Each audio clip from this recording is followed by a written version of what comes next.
Owaisi Fatima KG to PG free education పేరు పైన ఒక చెరువులోనే అంటే 12 ఎకరాలు చెరువులన్నీ కబ్జా చేసి వీళ్ళు అయ్యా జాగీర్ లాగా ఒక కాలేజ్ వీళ్ళు కట్టుకున్నారు.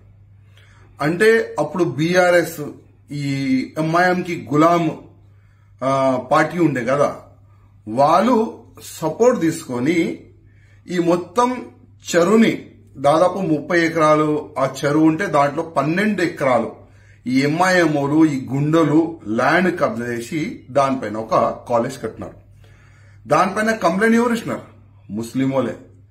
ఎందుకంటే వీరు ఫ్రీ ఎడ్యుకేషన్ పేరు పెట్టుకొని కోట్ల రూపాయలు సంపాదించుకుంటున్నారు ఈ ఇద్దరు అన్న తమ్ముళ్ళు. కానీ తెలంగాణలో కొత్త గవర్నమెంట్ వచ్చిన తర్వాత రేవంత్ రెడ్డి గారు చెరువు ల్యాండ్ పైన ఎఫ్టీఎల్ ల్యాండ్ పైన ఎవరన్నా కబ్జా పెట్టుకుంటే దాన్ని మేము తీసేస్తామని ఒక మంచి నిర్ణయాలు వాళ్ళు తీసుకున్నారు.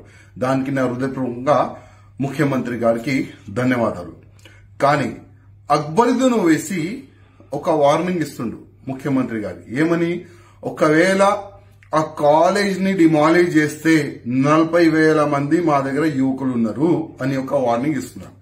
ముఖ్యమంత్రి గారు భయపడకండి. కిరణ్ కుమార్ రెడ్డి గారు కూడా ముఖ్యమంత్రి ఉండే ఆ సమయంలో కూడా ఈ కుక్కలు ఆ విధంగానే వార్నింగ్ ఇచ్చినారు. కానీ కిరణ్ కుమార్ రెడ్డి గారు అప్పుడు ఆగలే, ఇద్దరిని బొక్కల్లో వేసినారు. మంచి పని చేసినారు. ఇవాళ కిరణ్ కుమార్ రెడ్డి గారిది మంచి పేరుంది ఇవాళ. అదేవిధంగా మీరు కూడా ఒక సంకల్పం తీసుకున్నారు, ఎట్టి పరిస్థితిలో చెరువుకి కబ్జా చేసిన వాడికి నేను ఇవ్వను. ఇట్లాంటి చిన్నోళ్ళు వార్నింగ్ ఇస్తూనే ఉంటారు, దానికి మీరు పక్క పెట్టండి. మీరు తీసుకున్న సంకల్పం పూర్తి చేయాలి.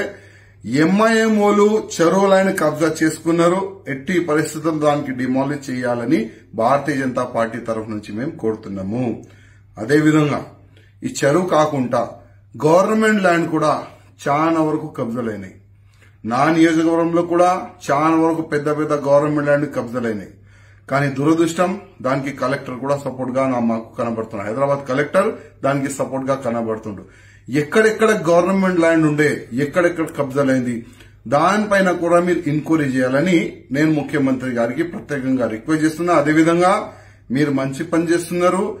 ఎవరెవరు చెరువుల పైన కబ్జా చేస్తున్నారు వాళ్ళకి మొత్తం మీరు డిమాలిష్ చేస్తున్నారు, ఆ చెరువుని మొత్తం క్లీన్ చేస్తున్నారు. దానికి మా హృదయపూర్వక ధన్యవాదం. మీరు ఈ విధంగానే చేయాలి. ఎట్టి పరిస్థితుల్లో ఎంఐఎం చేసిన కబ్జా ల్యాండ్ మీరు ఇవ్వకూడదు. అదేవిధంగా ఈ అసదుద్దీన్ ఓవైసీ కూడా ఒక పెద్ద బంగ్లా కట్టిండ్రు, అది కూడా గవర్నమెంట్ ల్యాండే. దానిపైన కూడా మీరు ఎంక్వైరీ చేసి దానిపైన కూడా బుల్డోజర్ నడపాలని మేము రిక్వెస్ట్ చేస్తున్నాం.